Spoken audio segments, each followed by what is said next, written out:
The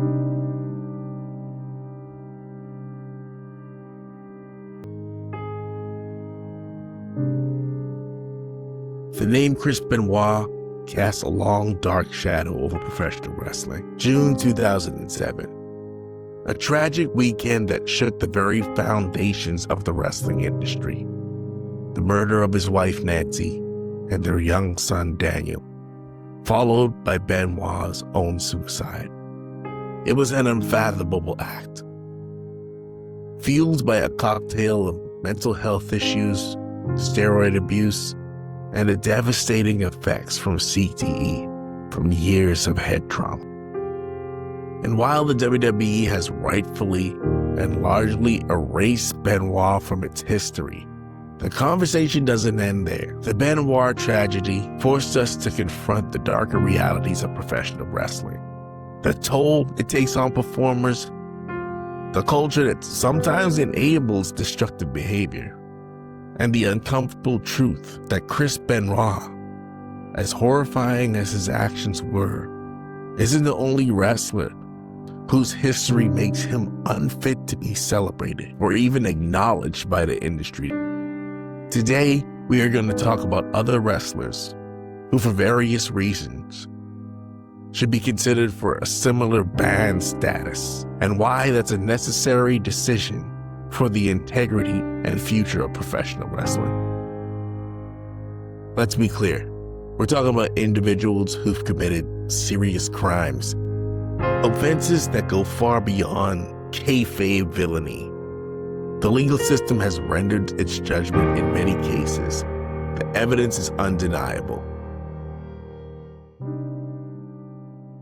First on this uncomfortable list is Tammy Snitch.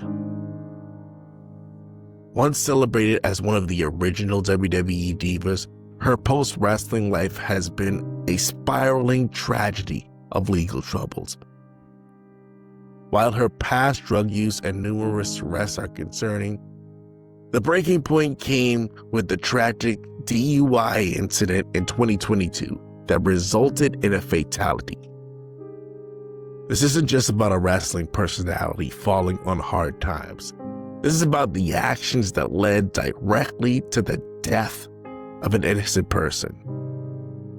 Her continuous disregard for the law and devastating consequences of her action make any future recognition or association with the wrestling world morally indefensible.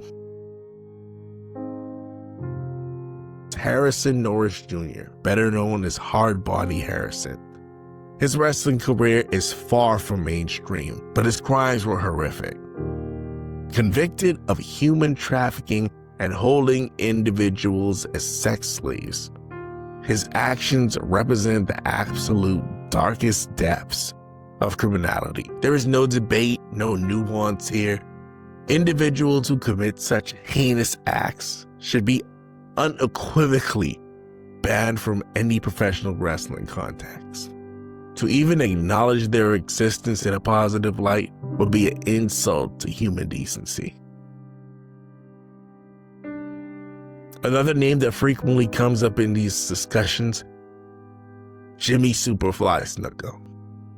Now, while he was never convicted of murder and the death of his girlfriend, Nancy Argentino, the circumstances surrounding her passing in 1983 and the subsequent charges that were eventually dismissed due to his declining health leave a permanent stain. Many believe justice was not fully served, and a cloud of suspicion surrounding his involvement remains for many. His alleged actions put him in a category where celebrating his career feels deeply uncomfortable, bordering on disrespectful to the victim.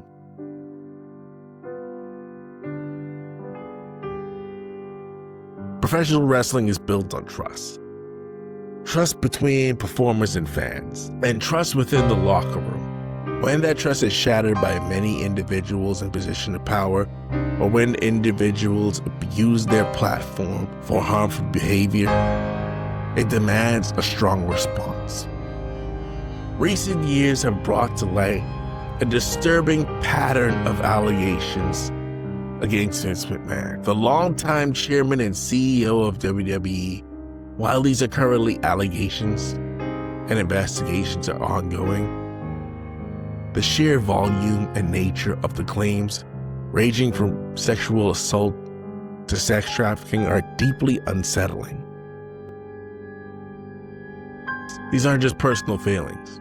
These are accusations of a gross abuse of power that could have systemic implications for anybody working within the company.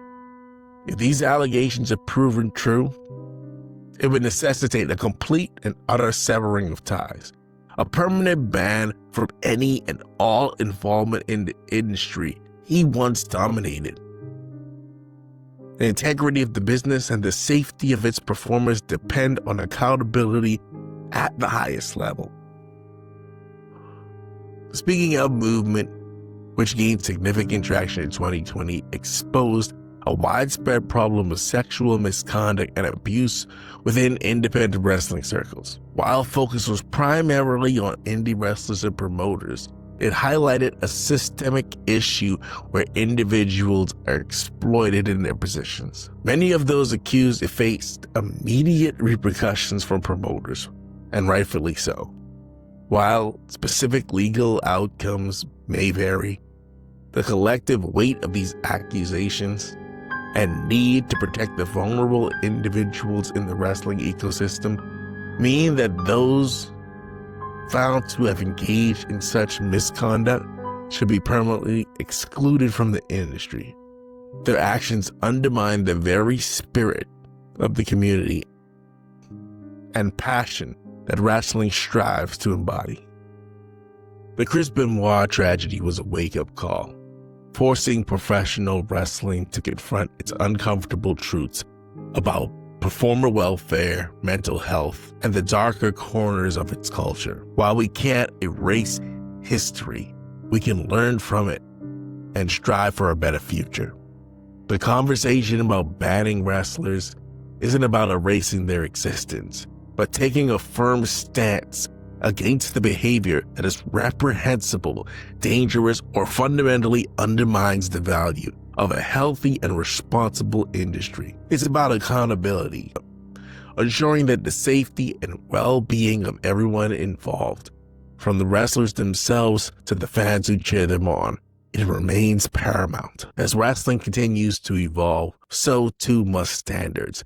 By acknowledging the difficult past, holding individuals accountable for their actions, and prioritizing a culture of safety and respect, we can ensure that the legacy of professional wrestling is built on incredible athleticism, compelling storytelling, and a deep commitment to the people who make it all possible.